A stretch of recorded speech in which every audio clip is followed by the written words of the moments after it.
Pagpasensyaan nyo na to, ha? Okay. Oo. Sana makatulong. Okay.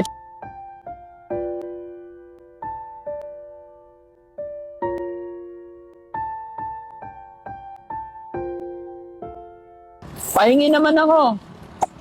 Ha? Pahingi rin ako. Ay. Akin na to? Sure ka? Pero liliit ng anak ni ate, mga kababayan. Liliit pa. Nagpapadidi. Bilhan mo nga sila anong pwedeng kainin nila dyan. Kahit ano lang. Baka hindi pa kumain yung mga... No? Okay. Order ka pagkain. Hindi natin alam mga kababayan kung dadaanan ng mga kababayan natin ganyan. Diba? Pero hindi naman siguro nila ginusto na maging ganyan sila. Kaya kahit pagkain lang ang ibigay natin sa kanila, makatulong man lang tayo.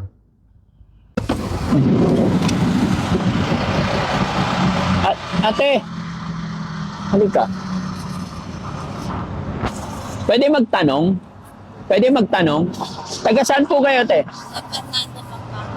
San Fernando?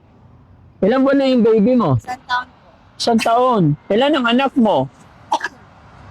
5 po. 5. Parang liit-liit pa. Anak mo yung mga yan? Ilan taon mong lalaki? 5 po. Ay, yung isa? 3 po. 5, 3, 1. Yung dalawa po kasi nag-aaral.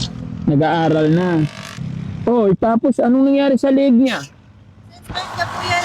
Namamaga? Dating po ng January, operahan na po siya. Ah, operahan naman. Very good. Sana asawa mo? Nagtitinda po ng lobot sisiw po. Ah, nagtitinda ng lobo. Saan ang bahay nyo? Sa San Fernando po. San Fernando, Santo Tomas. Kaawa naman kalagayan. Ano pangalan mo ate? Samantha po. Samantha. Ilan taon ka na? 26 po. Saan yung mga magulang mo? Batangas po. Okay lang, video kita, i-upload ko, okay lang? Mga charity vlogger kami. Merienda kami dyan. Kaya lang napansin ko, kumain naman na kayo. Pero kanina pong kanina pong 11, may nagpakain po siya. Kasi siya yun Ay, yung mga, asan na yung dalawa mong anak? na yung isa ko pong anak nasa Batangas po. Ilang taon yon? Ano po siya, 11. Yung isa ko pong anak nasa kapatid na asawa. Ah, nasa kapatid. Kumusta na ang buhay-buhay? Ayos lang naman po, nakakaraos naman po. Ay, may trabaho naman ng asawa mo pa mo. Bakit nandito pa? Ano ginagawa nyo rito? Nagtitinda na lang po para matulungan ko po yung asawa. Ah, nagtitinda. Ikaw, kuya, kumusta ka na? Ha? Okay lang po. Okay lang po. Anong natanggap mong regalo nung Pasko? Wala. Ba natanggap na regalo nung Pasko? Wala po. Bakit? Ba't wala kang natanggap? Ba't wala kayong mga chinelas? May tinalas po kami nandun po. Ako po wala. Siya po wala. Bakit wala kang chinelas? Kasi po nawala. Ay, nasira po. Ah, nasira na. Ay, yung kapatid mo may chinelas. Wala din. Asan ang papa mo? Titinda po na ako sisiw. Ah, lobo at saka sisiw. Malaki ba ang kita? Wala. Bakit wala? Ulan po kasi. Ha? Ulan. Ah, muulan. Sa New Year, saan kayo? Bahay na po. Bahay. Wala kayong handa ng Pasko. Bakit wala? Wala naman po kami sa bahay. Kala dito lang po kami. Ay, hindi kayo nag-stay sa bahay? Paano yung anak mo? Nasa lansangan lang kayo? Opo. Kasama ko po yung tito ko yun. Ah, magkakasama kayo. Bakit ganun? Bakit mas gusto nyo sa lansangan manirahan? Eh, may bahay naman pala. Hindi po. Pagdating po ng December, itutulog lang po siya namin dito. Para pag-uwi po namin, kahit po hindi kami magtinda ng isang buwan, meron po kami pagkain. Kapag nasa bahay na po kami, asahan na po namin yung asawa ko. Wala po mangyayari. Magugulong lang po kami. Iba pa rin po na nasa lansangan po kami. Ah, mas okay pa rin. Pero paano yung mga bata kung natutulog kayo sa lansangan? Natutulog po kami sa, may mga kumot naman po kami. Ay, may dala kayong kumot. Tsaka may sapit po kami yung karton. Gaano yung nakatagal ginagawa yung ganyang buhay? Taon-taon naman po, sir. Taon-taon. Pero hindi po kami nagpapalimos, nagtitinda po kami. Hindi kayo nagpapalimos, nagtitinda, naghanap buhay. Nasa taon na lang po kung kukunin nila o bibigyan nila sa amin. Oo, nasa tao na lang kung mamimigay sila or may gift sila. Sabagay.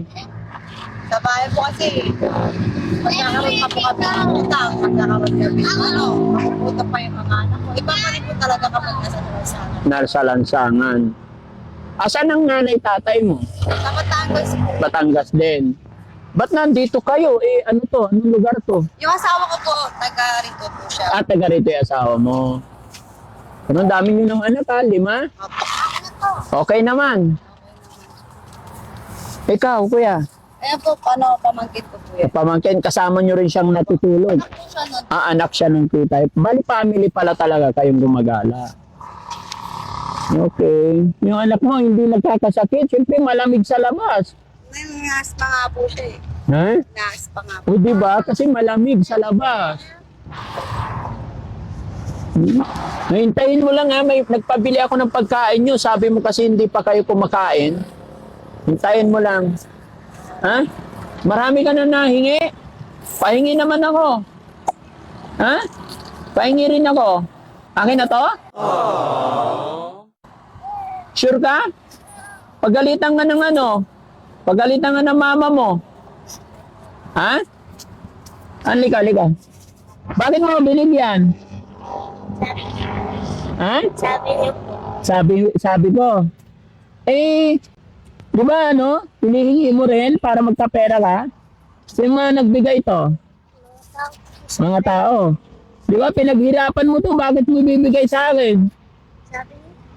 Oo. Okay lang. Salamat ha. Ano pangalan mo? Yellow po. Oh, very good. Yan, wag madamot no. Ang galing Sige, thank you Oh, bait-bait naman. Ilang taon ka na? 7, nag-aaral ka. Okay. Tapos naman nag-aaral po kasi yung mga, kumbaga kumukuha lang po kami ng panggastos po namin sa araw-araw. Pagdating po kasi ng January, wala na po, hindi na po malakas yung pagtitinda po ng sakagita. Hindi na malakas.